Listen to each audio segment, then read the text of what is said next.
अस्सलाम वालेकुम नाज़रीन, मैं हूं एडी मलिक और मैं इस वक्त मुल्तान डिस्ट्रिक्ट सेशन कोर्ट में मौजूद हूं। और आज आपको बताता चलूं कि आज सानिया ज़हरा केस में मुल्ज़मान की जो अबूरी ज़मानत थी, जो 302 और जो दूसरा 420 और 468 का मुकदमा जिसमें मुल्ज़म अली रज़ा को गिरफ़्तार करके जुडिशल किया गया था, आज इन तमाम मुल्ज़मान की इन दोनों मुकदमात में अबूरी ज़मानत की तारीख़ थी, अबूरी ज़मानत की आज पेशी थी। और चूँकि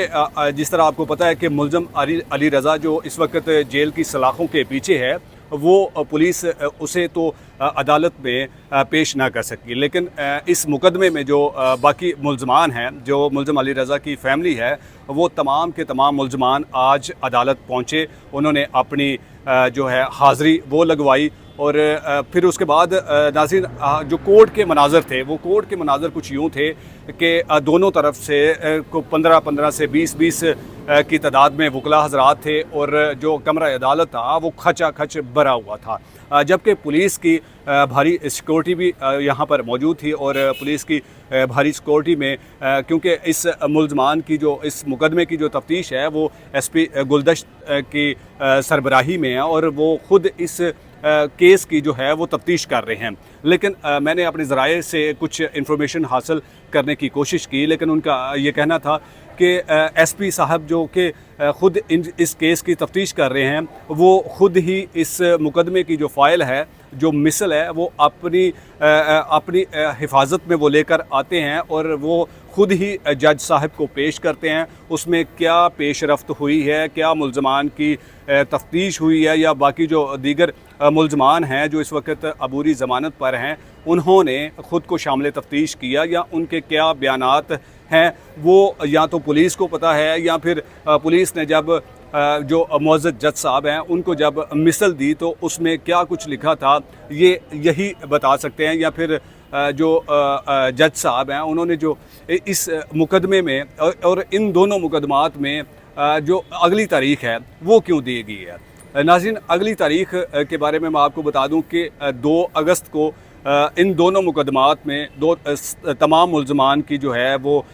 बेल को एक्सटेंड कर दिया गया है। 2 दिन की मज़ीद मुल्ज़मान को जो है वो मोहलत मिल गई है। लेकिन साथ ही साथ मैंने आपको पिछली वीडियो में आपने सानिया ज़हरा के वालिद का इंटरव्यू सुना कि उनका कहना है कि इस मुकदमे में JIT भी बन चुकी है। लेकिन JIT में मुल्ज़मान ने जो अपने मौक़िफ़ रिकॉर्ड करवाए हैं, जो अपने बयान रिकॉर्ड करवाए हैं, वो बहुत हैरान कुन है कि मुल्ज़मान ने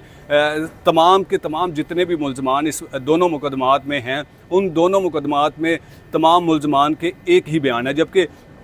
JIT ने हमें बुलाया लेकिन ख़ुद वहाँ पर मौजूद नहीं थी। ये बहुत बड़ा सवालिया निशान है कि जब किसी भी मुकदमे में JIT बना दी जाती है और उसका टाइम डिसाइड कर दिया जाता है तो दोनों तरफ से जो पार्टियां हैं वो JIT के रूबरू पेश होती हैं। लेकिन इस JIT में ऐसा बिल्कुल भी नहीं हुआ। इस JIT में सबसे पहले मुल्ज़मान को शामिल तफ्तीश किया गया, मुल्ज़मान को बुलाया गया, मुल्ज़मान के बयानात को रिकॉर्ड किया गया और फिर उसके बाद जब मुद्दई की तरफ से अगर उनके साथ उनको बुलाया गया था तो फिर JIT ने उनसे मिली क्यों नहीं, या JIT जिस मुकाम पर JIT ने बुलाया था वहाँ पर मौजूद क्यों नहीं थी। ये सारी तफसीलात तो आपने सानिया ज़हरा की वालिद की ज़ुबानी सुनी। लेकिन आज जो अदालत के जो मनाज़र थे उसके बारे में मैंने आपको बताया कि मुल्ज़मान की तरफ से